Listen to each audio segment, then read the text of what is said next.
Good evening, this is Lama Tantrapa with the second webinar on opening your heart with Master Ming Tonggu.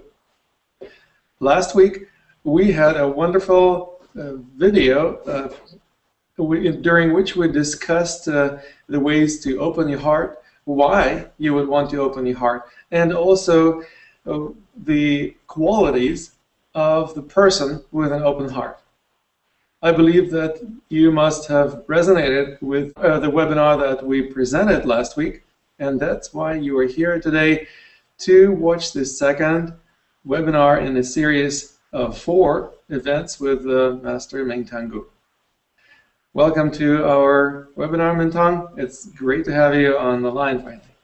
Thank you, Lama. Again, wonderful to come back again. We did have a great time last time, didn't we? So we're going to continue share the good energy. You know, the deeper purpose of opening the heart is really cultivating the good energy. The energy make us feel really happy, feel healthy, and feel, open, feel connected. And deeply is, that goodness inside of us, always there, is waiting for us to, to experience, to discover, and truly, fully share with others. So the question is really about how to discover the essence who we are. So again, we have this pleasure to focus on opening the heart, and that's the key. Right, and obviously, this could be the key to the whole practice of Qigong. Obviously, I believe that the key to the practice of Qigong is discovering how to be in the flow of Qi.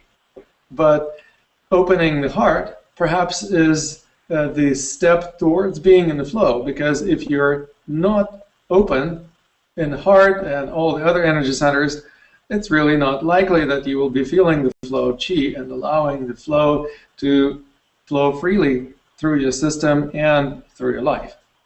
So would you share with us a little bit about the first principles or the first steps that we need to observe so that we would start opening our hearts? We do emphasizing that the importance of opening the flow, and how to opening that flow is the big question here. So usually we're experiencing some sort of blockages, some sort of limitation, some sort of basically resistant to the flow. So it's this internal conditioning happening already, we're experiencing. So that's one of the reasons we are practicing Qigong and we are doing healing work. We want to have a better life and more fulfillment. So if everything is flowing perfectly, then there's no question about and the life is easy, but might be too easy, may not be so much fun. So there's an interesting paradox here. So when things are going too easy, when you are in the flow all the time, it seems like life is not providing any opportunities to grow or to learn things. Exactly.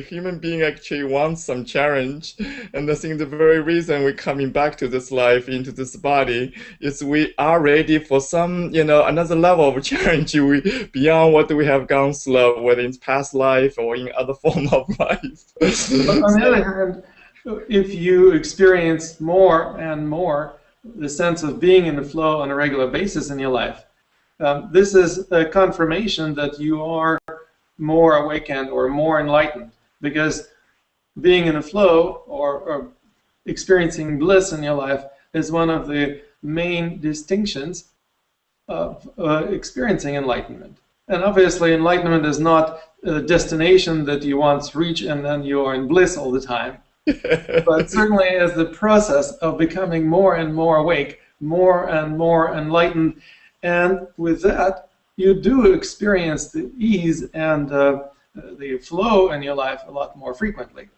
And of course, there will be times when you are not so much in the flow or you are not really blissed out. Yeah, with that said, that's one side of the story, absolutely true. So on the other hand, life is so big, it's so complex. So you might be enjoying a sense of easy flow in certain context. Yeah, then when you expand your life, and suddenly, oops, you may face a much greater level of challenges that requires much deeper level of capacity, wisdom, love, open your heart to able to be free flow again. For example, you might be free flow in a beautiful environment, a comfortable life. Can you be free flow in a war zone? Can you be free flow in a conflict, for example? So or maybe you will not experience conflict, because when you are in a flow of energy, that includes the energy of other people. So you are not conflicting with their flow, and therefore you are not experiencing the conflict, even though somebody else under the same circumstances would perhaps feel that there is a conflict. Absolutely, that is so true, and yet life it takes some sort of direct experience for you to know. Yeah, when you prepare in one environment, that expand into another environment, but may not necessarily until you test out. That is what life brings us, And so, of course, deep down is you go deeper level of easy flow. So what I'm suggesting is, again, whatever level of uneasiness, conditioning, contraction, difficult may facing, and the invitation is tap into your mind. Tap into mind. So before we get into the heart, I'm using the words mind first. The mind is go beyond just a physical dimension.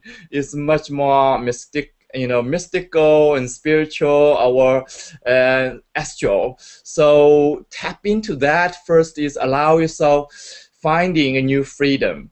And that the mind is such treasure. It's probably the most important treasure as far as human being knows, as far as I know in the universe. You can call this as consciousness and the mind, whatever you call it. But yet, heart mind. Exactly. That's exactly more accurate. More accurate. But the key is how can you tap into that capacity of the mind? And that requires beyond just thinking mind, beyond just left the brain, beyond the mind as we know of. And that is connected with our heart.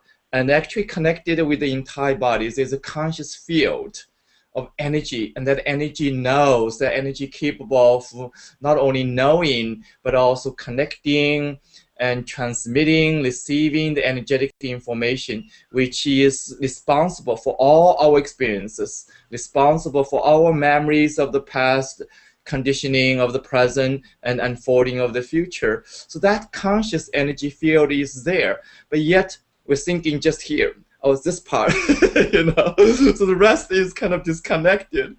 So that is the challenge you are facing. So in order to really tap into, the question is the greatest potential of who we are.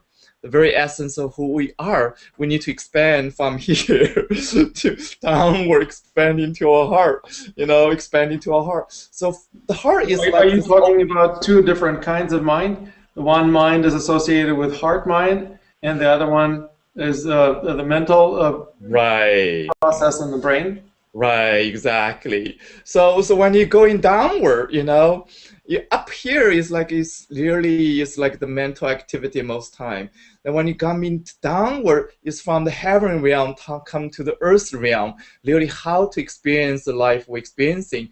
That goes beyond just here. So you're going down to the heart, going down to deeper into our organs. So before you can go to the whole body, bodily energy, the heart is like the gate, has to open.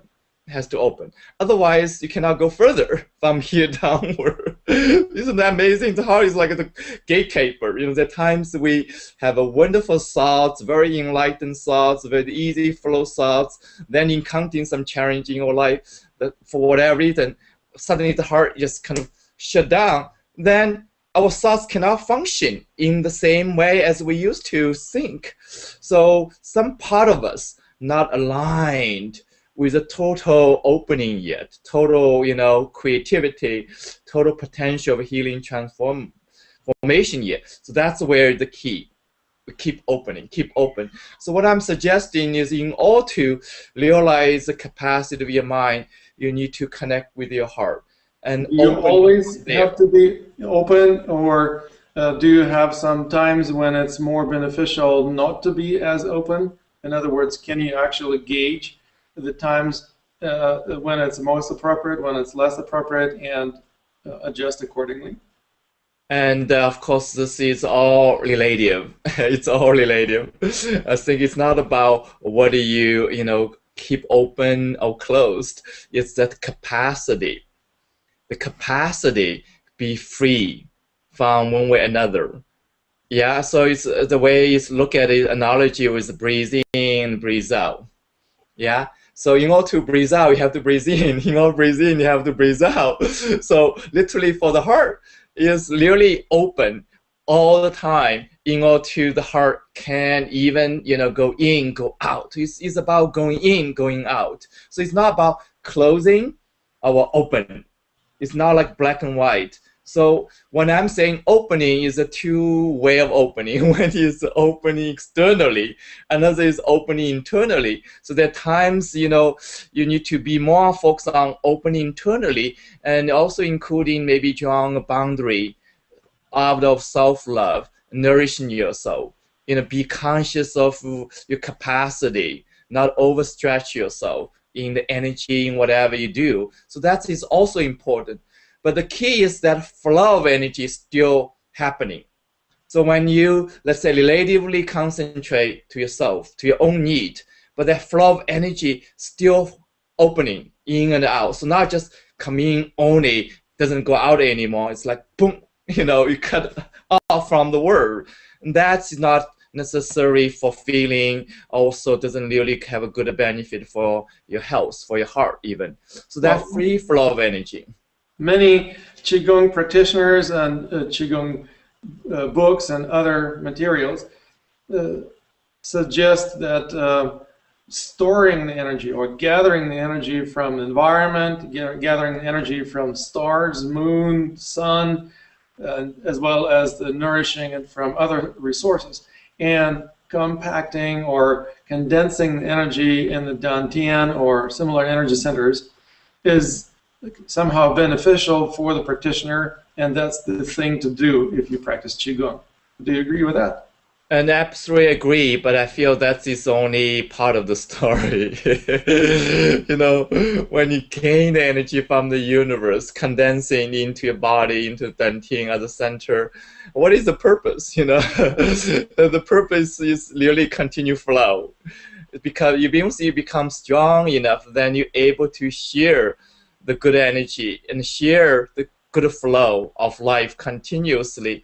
But of course, that traditional way of doing that is more like building up the power, building up the strength to some level, after 20 years, decades of practice, then you're able to help other people.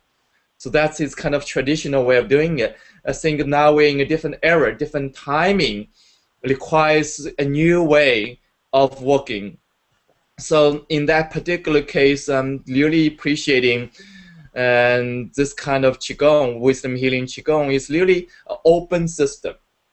So on one hand, you're emphasizing receiving the energy from the universe and gathering for healing inside of you. But at the same time, you keep that energy open. So you're not like closing certain door and really protecting the energy you're gathering in order to, being powerful, being mystical, whatever reason. So you just keep the energy flowing, then the health and the abundance and the deeper fulfillment, even spiritual growth, awakening continues unfolding that process. So it's not like you have to accumulate certain much of qi, then you can be awakened, then you can be a powerful master. So it's a different system I'm sharing with you. Great. And can you share with us a little bit about other distinctions between your system as compared to more familiar or more traditional methods of Qigong practice? Yeah, and I know very well the special quality of this form Qigong, and yet I'm not so much into comparison, so I can only share with you from that perspective. This quality is very special for this form of Qigong. And one is, I think, to do with the history. And the founder of this form of Qigong, my teacher, Dr. Pan, and was Chinese medicine doctor as well, Western medicine doctor, and very connected with the modern science, including quantum physics.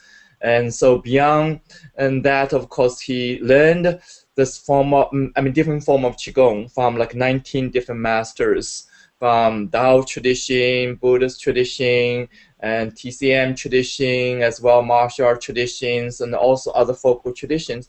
So he cultivated more than 30 years before he started to teach it. So by the time he ready to teach it, and he started so deeply, and his desire is combine not only these different systems, getting the best out of it, integrating them, but also have a new perspective from scientific perspective, from medicine perspective, from the modern life perspective, and also from different spiritual traditional perspective. Like look at it, what is the very essential benefit of these kind of practice. So from that point of view, I want to share with you is the integrative nature. The very integrative, very open system, and very systematic from level 1, level 2, level 3, can go all the way level 5, and you can cultivate, entire lifetime or many lifetime for that sake.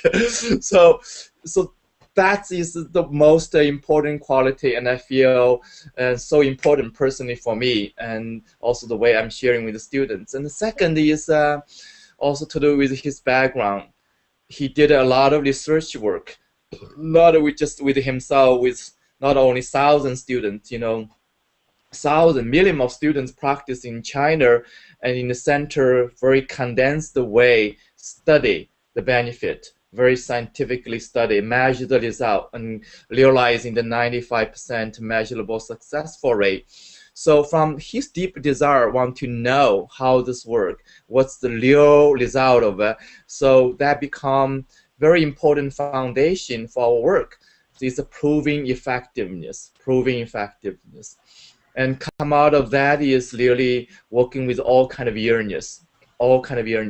So that is another third quality, is really doesn't matter what is your condition, what is the diagnosis, whether kidney deficiency, or heart attack, or paralyzed, or whatever, depression, chronic, or genetic, or pollution-induced, whatever the condition might be, coming down to it is mind, heart, body. Coming down to it is this energy body function normal or not, serving the highest good of the function of the entire body or not. So the entire system is focused on awakening the wholeness, awakening all these levels, the physical level, emotional level, the mental, spiritual level. So from that point of view, that is workable for any condition. So it's not diagnosed. Do you start with one level and then move on to awakening the next level? Do you work with them all at once, or how does it work exactly in your system? It's simultaneously happening. So the practice, as some of us know already, that is involved with the movement, and the movement is more physically activating the energy. And then the practice we engage in intense sound healing, and we started that last session, getting into your organ, so in touch with the emotional body. Then you're using the mind directly visualizing the energy information, the energy structure, and meditating, connecting with your high consciousness.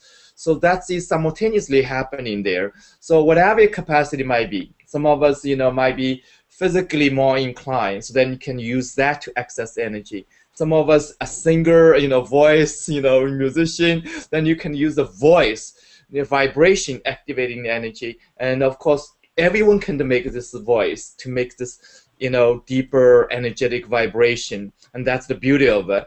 And some of us incline with more mentally capacity, more developed already, so you can start in from there. But eventually, wherever you're starting, the second step is the next dimension simultaneously happening. So that's the beauty of energy, working with energy.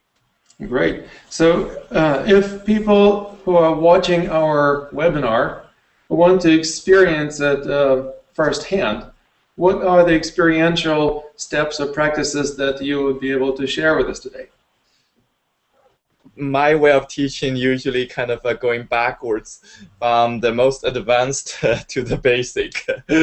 So I want to offer you the most advanced first. Most advanced is the most simple one. Why would you want to go backwards? Why not take one step at a time, starting from where the beginning level. You said you start wherever you're at. So most people are at more or less beginning level. Why not start at the beginning level and then take the steps towards more advanced levels?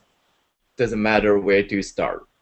Okay, so I'm going to suggest to you, and this moment, really keep your mind open, connecting your mind. So whatever thoughts you're having, and just acknowledging, embracing it.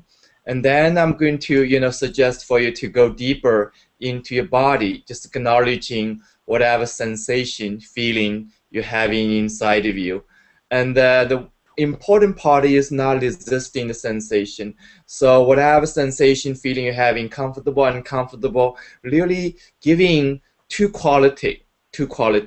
First is actually three quality. So when I say what I'm sharing here is the most advanced because these are most important. Kind of increasing the quality of any practice you're doing, whatever form of Qigong, Tai Chi, or meditation, yoga, whatever healing work you're doing. And I feel what I'm going to share with you is really applied to all of them. So when the mind go into the body, encountering the comfortable feeling, that's easy. But what are you going to do encountering the uncomfortable feeling? So the normal response is react, is resist, want to run away from it, or judging it, yeah, and disliking it, aversion to it. So my suggestion is go beyond that. In this case, applying pure awareness, just noticing. Noticing I'm having pain, I'm feeling discomfort, I'm feeling this emotion, I'm feeling irritated, I'm feeling warm, I'm feeling cold, I'm feeling, whatever feeling, sensation, emotion, just noticing that, just bring the pure awareness to it without, kind of bring a big story. What caused this? How bad it is? How many years being experiences? Why this is still there? How can I get rid of this? So that is unnecessary stress we bring us. Or most importantly, when people experience some uncomfortable or painful experiences in their bodies or in their consciousness, they often project it into the future. Yeah. Oh my God, I'm going to feel this thing for the rest of my life, and I'm going to be miserable for the rest of my life.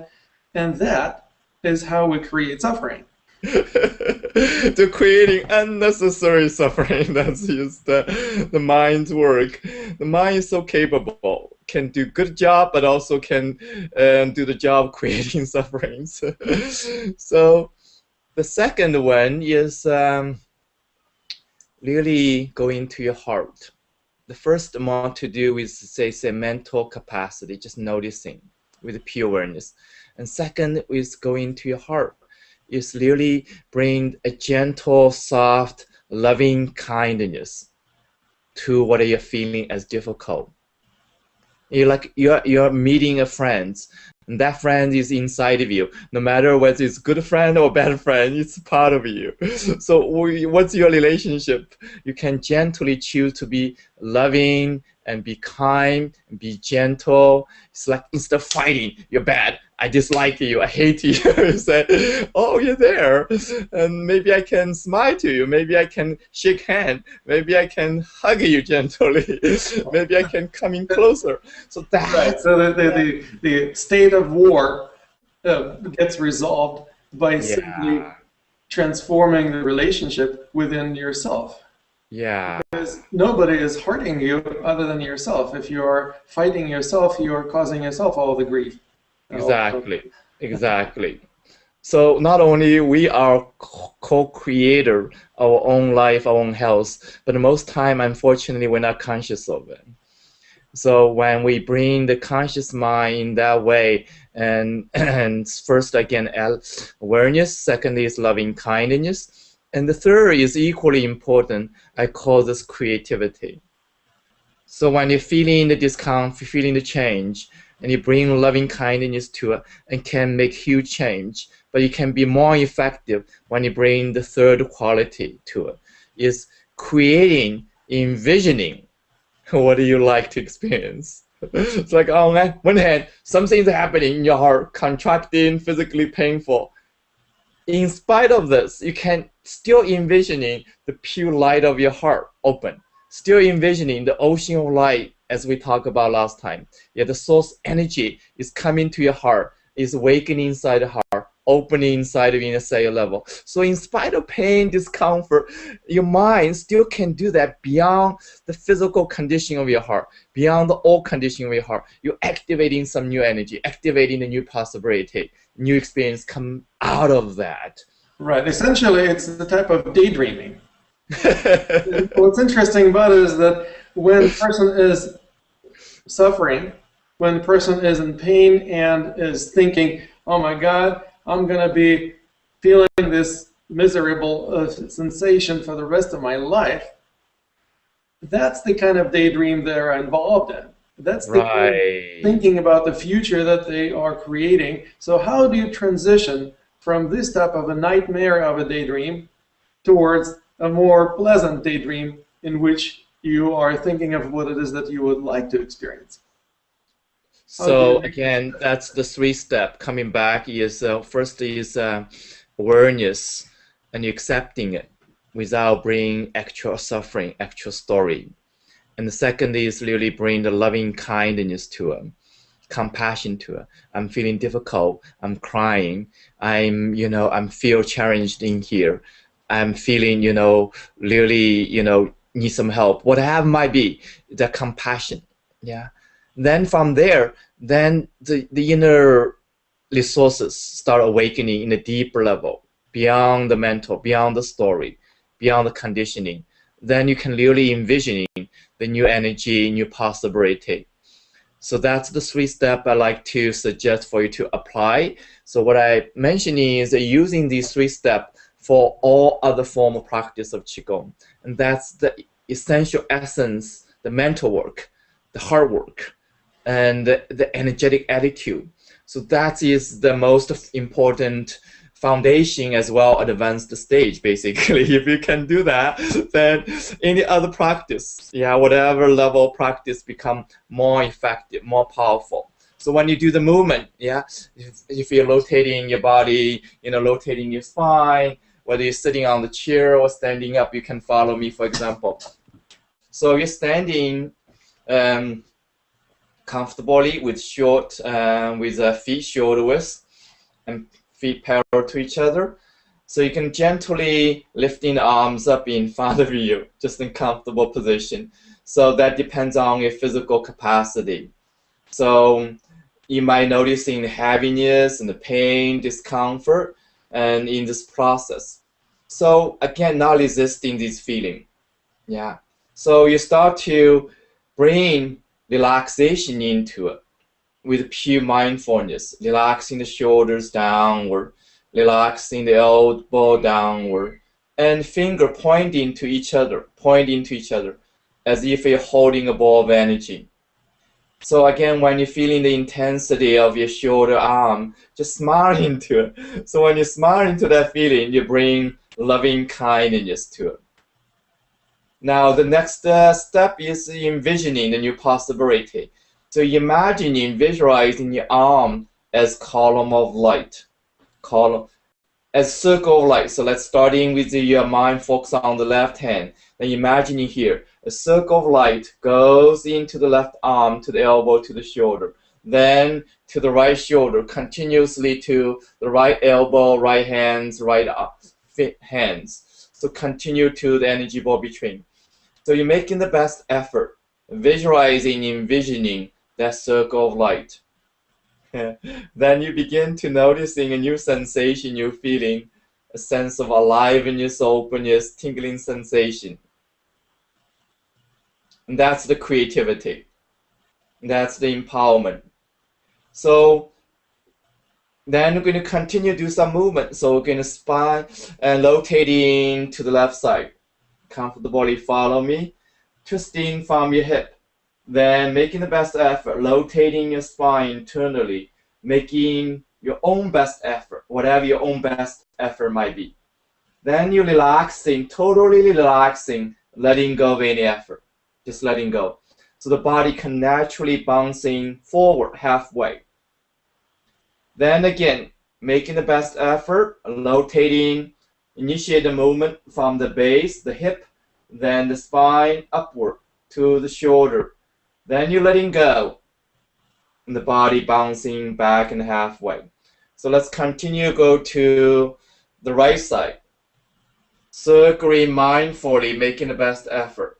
From the hip, opening the spine, rotating, then relaxing, letting go. Circling, making the best effort. Relaxing, letting go. Body bouncing halfway towards the front. Circling, making the best effort. Then relaxing. Now continue circling to the front. So what are we doing is not only doing the exercises, we're doing the energetic practice, the mind-body connection. So you're physically making the best effort when you're rotating again. So when you're rotating to the left side, you're physically making the best effort. Also, you're applying the swing principle. So when you're encountering discomfort, pain, you're not shying away, not resisting it. You're embracing it. So in that sense, in this moment, you're activating the blockages of your shoulders. Allow yourself to be aware of blockages, pain, discomfort in the body. You're not resisting it. Then you're letting go. Basically, you're inviting, visualizing the energy flowing in your spine. So rotating physically, making the best effort, embracing the discomfort. Then you're letting go, and you're visualizing a column of light pouring down from the brain downward. Rotating, making the best effort physically, embracing all sensation, feeling mindfully. Then relaxing, visualize the light pouring down. Then continue to the front, continue to the right side, circling. So making the best effort. Then relaxing to the new energy flow. Making the best effort. And embracing the sensation, feeling with the inner smile, inner knowing. Then relaxing, visualizing the energy opening your spine. Making the best effort. Then relax. Envision the new energy flow inside of you. Then continue to the front. Then relaxing. So again, when in this position, when you're relaxing, you're connecting the energy of the hands, energy of the elbow, energy of the shoulder as a circle of light. You're connecting with the entire energy body vertically as column of light. And you're imagining, embracing the subtle energy in front of you as column of light vertically. So a lot of practice hugging the tree. You can use that visualization. Here I'm inviting you in visualizing the subtle energy, hugging a column of light. And gently close your eyelids, just feeling that intention, feeling that concentration in the most relaxed way as you can. Now slowly bring your hands towards your navel. In that process, bring your awareness, mindfulness of your feeling. You might noticing the energetic sensation of your shoulder, elbow, even hands, feeling tingling, warm, opening, alive. You might noticing even the entire body start being more awake, more open, more alive. So the repetition is the key. So again, we demonstrate how to use the most important energetic principle to any other practice we do. In this case, I share with you the movement. So you may have a seat and just noticing, continuously noticing how you're feeling energetically. Well, I am noticing, for example, that my shoulders, even though I'm relatively strong, but my shoulders feel a little bit tired from holding arms in front of the body. But Yeah. would you say that the tiredness of the muscle or the tension that we hold in the shoulders actually prevents the energy from flowing freely? Energy doesn't Absolutely. flow easily through tense muscles. Yeah, you know, mostly from stress. and the stressful programming in the body, including the shoulder especially, including the heart, so affecting the muscle, affecting, you know, the ability for to relax, basically. So, like, well, I was very relaxed before I started this exercise, so that's why I'm feeling, well, I'm not sure how my shoulders can conduct energy if I'm just holding my arms like this, when before my arms were feeling really like the energy was flowing very freely. How do you address that? Yeah, so I'm sure I'm not the first person who asked you this question. Right. So when we address that is like in Qigong, it almost like you purposefully take on certain challenges.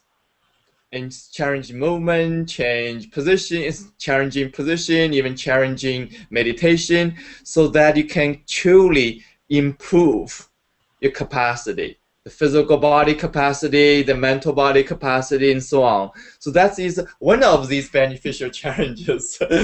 Here, the benefit comes, first of all, when you raise your arm, you're opening the energy of the heart. You're connecting the energy of the arm, hands, and the shoulders with the chest, with the heart, with the brain. So that's the benefit. But difficult to hold it as you addressed already. So the way to work with that is more important. We do understand the muscle getting, you know, very intense after a while. So the key is letting go for depending on the muscle holding it. The muscle cannot hold the arm there for more than, you know, 5 minutes, 10 minutes. So what happens is, if you do that, there's one way of doing that. You just use the muscle holding there. Eventually, the muscle give up, give up, and that's a good thing. Once the muscle give up, then suddenly spasm. Yeah, suddenly the energy opens up. So that is one way of doing it. But the first 5 minutes, 10 minutes can be very difficult. Well, when the muscle goes in spasm, the energy is not going to start flowing. You actually shut the flow. So the blood doesn't flow, the lymph doesn't flow. You also limit range of motion and flexibility when your muscles are spasming, and plus it also hurts. Yeah. So most people would notice that if they hold the tension by extending arms in front of their bodies for any more than 5 or 10 minutes, the muscles will start cramping. And there are probably going to be questions about how else can I practice this without causing myself this discomfort, pain, or blockage of energy, like artificial in my own body. Yeah, so far, the most effective, beneficial way of doing that is tap into the power of your mind. So as I suggest from the very beginning, that's the secret of Qigong, is really tap into the power always there in your mind, and that capacity is there. Even the body is limited function, muscle, tissue, these are all limited basically, no question about, and yet your mind is unlimited. So that when the mind is unlimited, the two way you can do is, one is the mind, you know, leave the body, so it doesn't feel the pain. You dissociate from your body. Right, exactly. But Qigong takes a slightly different process here. Is how can you still be in the body without dissociate and able to feel the free flow, the easiness, still using the mind power. You're still not leaving the mind power, but you stay in the body doing so. So in this case, you're visualizing the ocean of light. You keep on visualizing the ocean of light. And you keep on doing that, then suddenly the channels open up, the energy gates opening up. And then that sort of energy starts holding you longer than the physical body can. That's the key. It's very interesting. I worked with a number of Qigong masters in various capacities, and one of them also practices hypnosis. And he said, you know, I actually suggest to my students to imagine that a helium balloon is attached to one thumb and the other thumb. So 2 helium balloons are lifting the hands. Exactly. And as they visualize that, they feel like the hands are just floating up in the air without them trying to consciously do that. And That's they can beautiful. be in the air for quite a long time, literally a lot longer than a normal person would be able to hold arms in front of their bodies consciously trying to do this. Yeah, that's great technique, and I go for that. It's a beautiful visualization.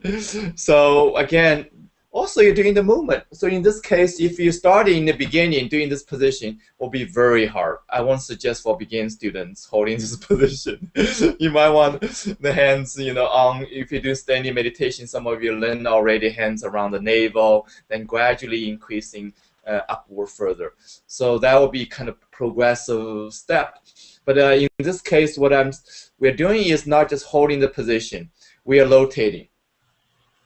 So in this rotation, you're stretching, opening this area of tightness, including muscle tightness, tendon tightness, including the stress part of the body. So you're opening the spinal energy. That's the key energy we call governor energy channel in Qigong, one of the most important channel you need to open. So when that energy, whatever energy opens up, it has a great benefit. But applying to this case is that energy start to opening the heart, opening the shoulder, opening the arm. So that energy start to, activate it internally.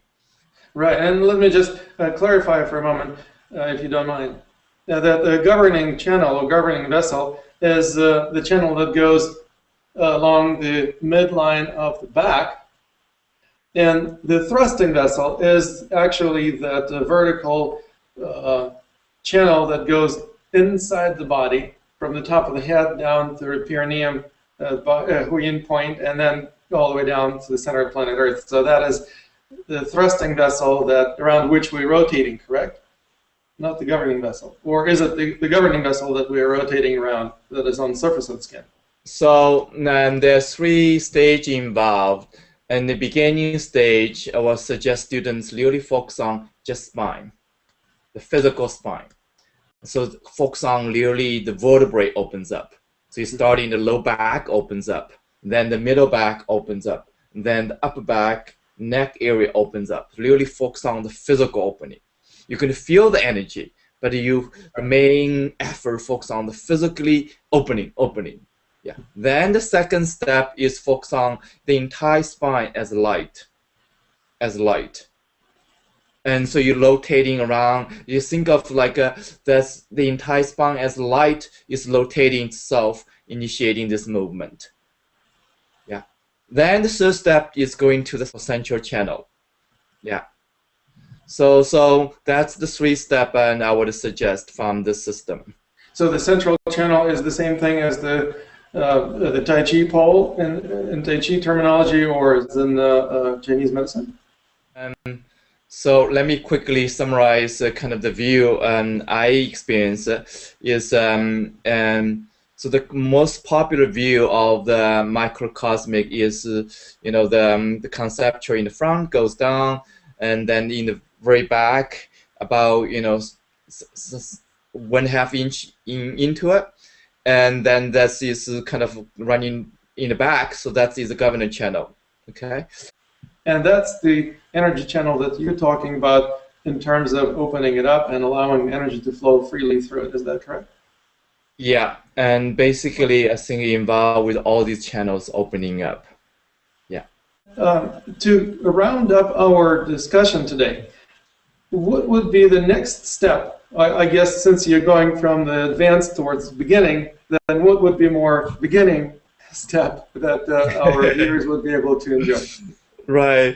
So when we starting this practice, you applying this important, sometimes considered as advanced energetic principle, how to use your mind to your practice, then you can really progress much more effectively and receiving much more, effective benefit. So all this movement, all the practice you're doing become much more effective, much more powerful. So when I just share with you, it's really emphasizing importance of opening the spine, and then these 2 different channels involved, and the physical spine is involved, the nerve system, the tissues, the muscles involved around that connecting also the brain with the rest of the body, and that also affecting your 5 organ health. and affecting, the capacity, freedom of your shoulders, your arm, elbow. So all that is connected. So in that is a very powerful practice. So with that understanding, and the key is repetition.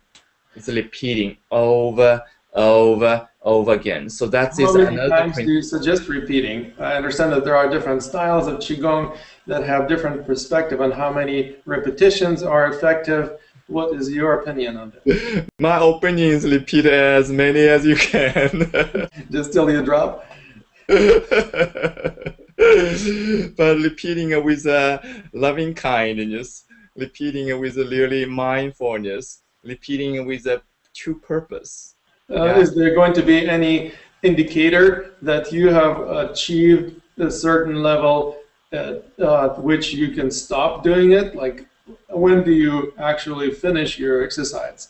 Right. So there's two approach here, and I think I will suggest the first one. First one is really starting with a guided practice from DVD and a CD, and they're structured. If it's a beginning level, then it's very accessible for all the beginning students. Then if you feel ready, you can take on another instructional DVD and CD, focus on intermediate stage or advanced stage. So that is very, based on the experience of the past teachers and the students in the past. So that is the most beneficial way, I think. Make it simple for your life, so you don't have to worry about. Then on other hand, if you want to do, let's say, 3 hours, 5-hour practice, how would you know, when is the time to stop? And my suggestion is really your mindfulness. Mindfulness of the entire body. Do you feel balanced? Do you feel integrated? Do you feel, settled after your practice? Do you feel functional? Let's say after the practice. Sometimes energy becomes so strong, you'll not be able to function in the normal task for a while. It's okay for 5 minutes, 10 minutes. If more than that, then maybe you want to gradually building up to that. So if you become more functional or more capable after this practice, is there any benchmark? Is there any feedback that you're looking for that would tell you that you have accomplished that level of competency, so I don't have to practice today anymore? Maybe tomorrow I will practice again. Yeah, I suggest slightly different approach. You really, enjoy your practice, not as a goal, what I have accomplished or not, So it's more like you have some kind of consistency. Say, I'm going to practice, 1 hour a day, half-hour a day, or 3-hour days. Really have that consistency, simple. So yes, you just set up an alarm clock that will buzz after half an hour or an hour. Then if you're using guided practice, DVD or CD, then you don't need to worry about any of that. It's so simple. But that was the first option, and you now are talking about the second option, right? Yeah. And that is how you are doing self-guided practice. Whatever helps you, so you don't have to think about it. It's unnecessary.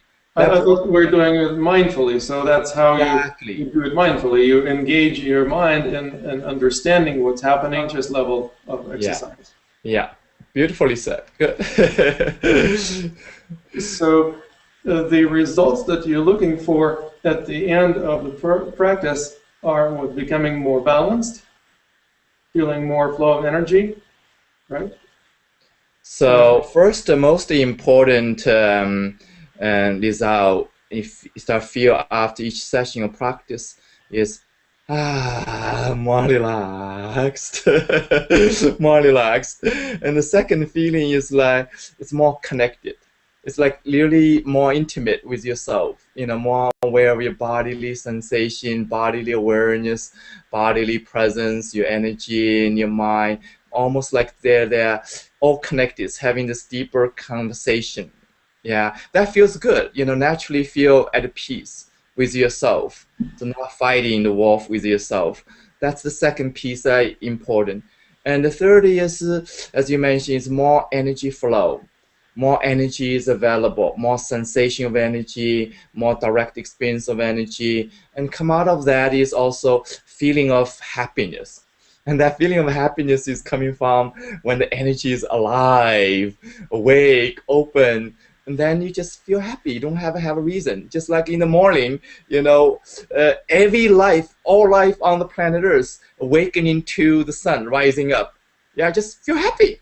The birds, the animals, the flowers, human bodies, the human life, whatever it is. Wow, see the sun. I'm just happy. You don't have a story, about the sun. Happiness in Chinese is spelled with a character that also reads open heart.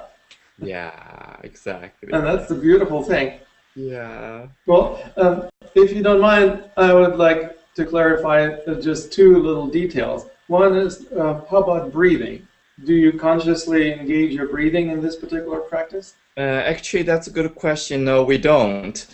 Not until very quite advanced stage, it's very difficult to say what is advanced or not.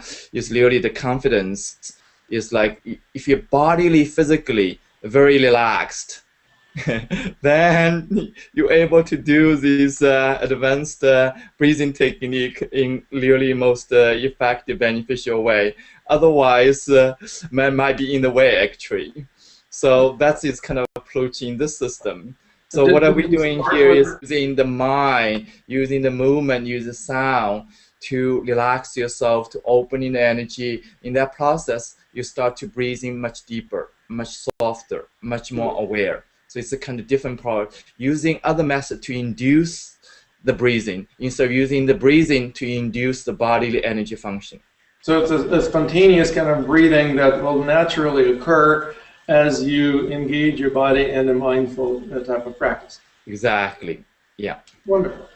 And the second question is about the Qigong state. Obviously, doing any kind of Qigong practices without being in the Qigong state is just going through the motions. So what do you do in terms of entering Qigong state and facilitating being in the Qigong state when doing this particular practice? How to inducing the Qigong state. And so the principle is really simple, but applies this principle takes many years of practice. So I would feel inspired to share, three aspects right now. The first aspect, as we been sharing already, is relax. Relax. So relaxing your body is so important. Relaxing your mind is so important. Just relax into this moment and allow the mind coming back to your body. So it's really important. So in that way, the mind knows how to relax. The mind has to go somewhere to relax, almost like finding a home. Most time we are so busy and the mind wants to engage with something. That's one of the nature of the mind. So to relax into the body, allow the mind engage with the body so you can relax. That's so important, so powerful. And the second aspect is really developing the concentration. So the concentration in the movement, concentration in the sound, allow the mind to engage with the energy in a very particular way. And so you're able to concentrate. So what that means is that you're able to, let's say, letting go of the busy mind, thinking about the past, think about the future, worry about the present, and think about many different things in the conscious level, unconscious level, in the subconscious level, so on. So it's like you are basically allow 100 different thoughts come into just one thought. So one thought, the movement, the sound, the feeling. So every moment you come to this one thought, the mind, boom, feel good, able to concentrate. Such suddenly become restful instead of restless. And that's the second step is very skillful mean we're doing. Then the third is really allow the mind feel connecting with these three qualities. You're beginning with the two qualities. One is the source energy. Some of us may be comfortable starting with the feeling of spaciousness. Yeah, when you're looking outside of you, feel the spaciousness. When you're looking, into the sky, feel the spaciousness. Then bring that spaciousness into not only into your mind but also the feeling of the body inside. That spaciousness is there. From the quantum physics, we know that spaciousness is there. So you're training the mind, be in touch with that quality. Then the next one can be equally powerful. When you're in the spaciousness, sometimes we get lost. We get lost. So another quality I want to invite you to cultivate is imagining, visualizing an ocean of light. So not just vacuum space. That ocean of light fill in the entire room, entire space, entire universe.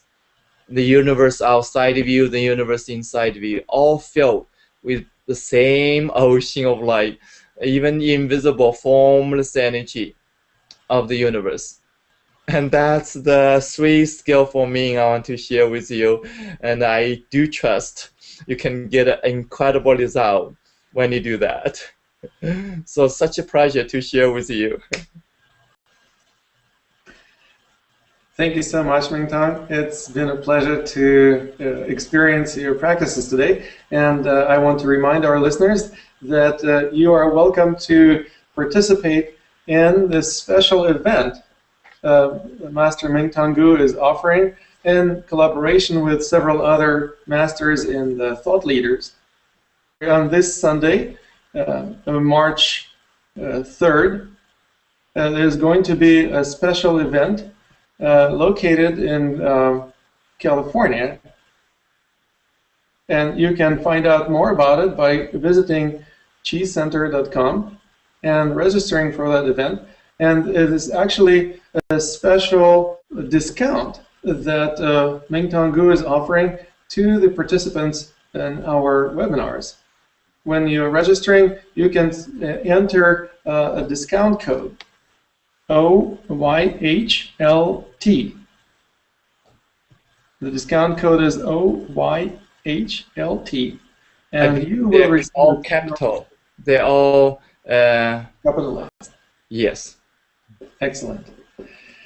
Well, and on this note, I want to thank you once again, Mingtong. It's been a great pleasure to see you today, and I wish all our viewers a fantastic exploration of these wonderful practices that they learned today. Thank you again. Thank you. Wish to see you on Sunday in the Qi field. Slow online, slow energy, dedication together. It will be so much fun. Thank you.